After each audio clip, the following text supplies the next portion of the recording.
Let's go through the psychology of handling objections and understanding why people respond the way they respond. To illustrate this, I created this chart to remind you where you're at in the conversation and how to move somebody into a decision making process. We all need help sometimes to make a decision. This is not manipulation. This is just helping people understand the direction that they want to go so we can help them get what they want. We're not here to manipulate people to do things that they don't want to do or that are not in their best interest. So let's go ahead and begin. When we meet with somebody for the first time and maybe we see an obvious issue, for this illustration, let's talk about somebody whose home has recently expired. And let's just assume that we're talking to them over the phone. When we first reach out to them and we get into a conversation, they usually will start off in a place of neutral, like, I don't have a problem. I don't need your help.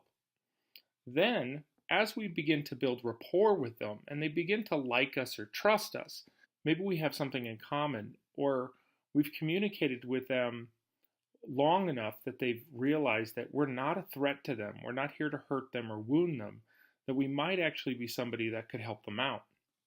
And they might expose to us a frustration. A frustration is a blocked goal.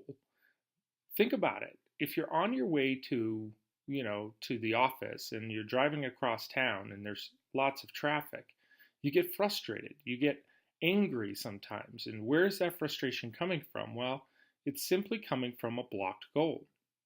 So if you think about this, when they say things like, my house is getting too small, or I don't like the stairs, or we may want to move to, say, Florida, right? That's a frustration. And if we can dig a little deeper there, we can get to the other side of that, which is actually their goal. My house is too small. Well, may I ask you, what is the reason that your house is too small? Well, in fact, I have small children that are growing up, and my children, when we moved into the home, were just babies, and now they're at the age that they need their own bedrooms, and we don't have the extra bedrooms for these children. So we're actually considering moving. Wonderful. From our frustration, we can move to motivation. Motivation is the reason that they need to move. So obviously somebody with their house that's too small, is their motivation is if they stay there, it will get worse. If I stay here, my kids will have to share a room. If I stay here, I might fall down the stairs. If I stay here, I might have to actually deal with the snow. These are the motivations that we bring people back to that will allow them to open their mind to work with us. These are the things that we need to write down or make a mental note of as we're having conversations with people. This is true with somebody who we might meet at a dinner party, or even with the client when we're driving around in the car with them. They might say something like, my home is too small. And if I stay, my kids will have to share a room. And then we show them a house that they actually might be interested in, and they get a little nervous. They get cold feet.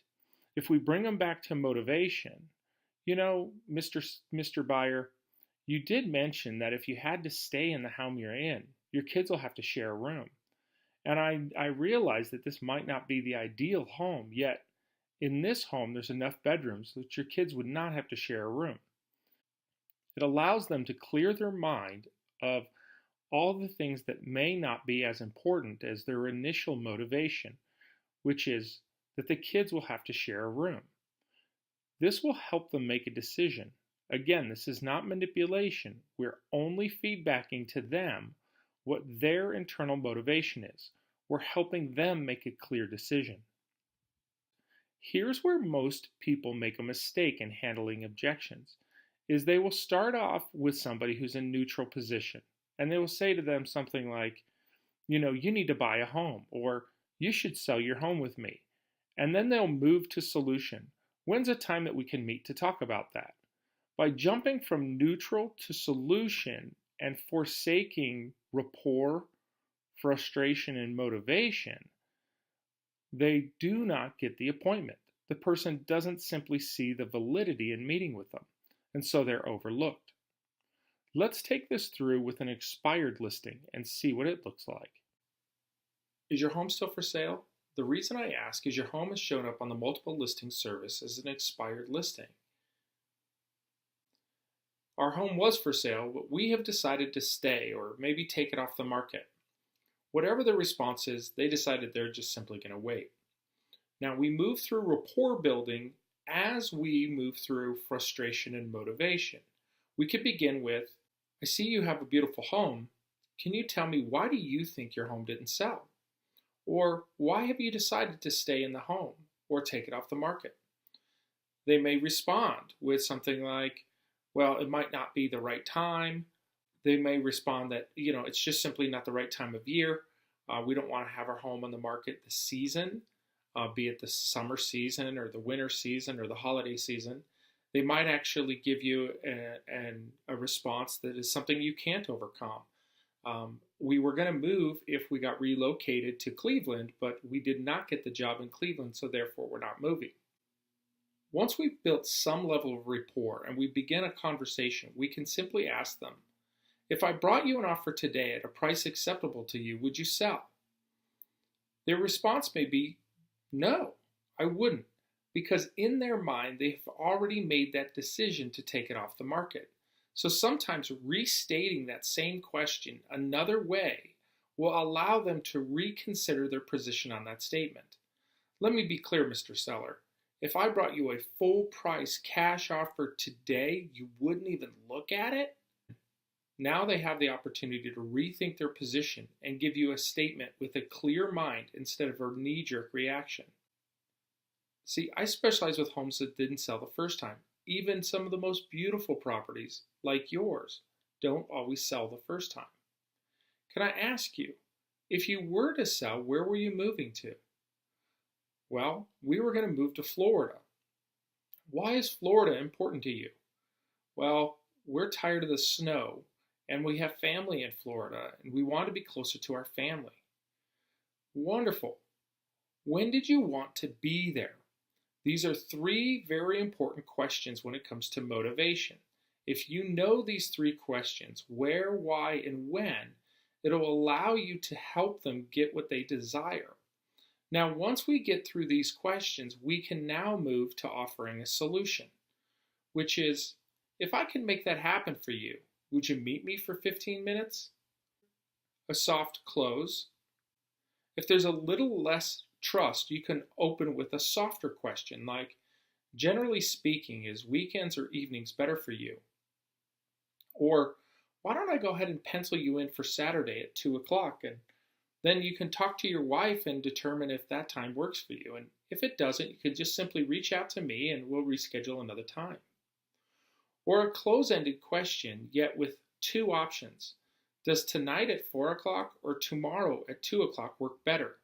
By giving somebody two options, it allows them the feeling that they're still in control of the conversation, even though we know that the person asking the question is guiding the conversation. The person asking the questions guides the conversation. The person talking the most is dominating the conversation. You want to be in control of the conversation and not dominating the conversation. Remember, don't make the mistake of skipping over motivation to move to solution. You're going to move up and down this path. In fact, you might get all the way down to the bottom of solution where you say, does tonight at 4 o'clock or tomorrow at 2 o'clock work better? And they come back with another objection. If we do sell, we're just going to stay with the same agent. And you have to move back through the process again. Can I ask you, what are they going to do this time that they didn't do last time? Remember, I specialize with homes that didn't sell the first time. My goal is to help you get to Florida so you don't have to deal with the snow and you can be there by October like you originally desired to do. Pause. If I can make that happen for you, wouldn't that be worth meeting with me for just 15 minutes? And we move back through the chart again. We might have to go up and down this chart 2 or 3 times with the same person. They might come back with multiple objections, and our goal is just to continue to move them through motivation back to solution. That's how you handle objections.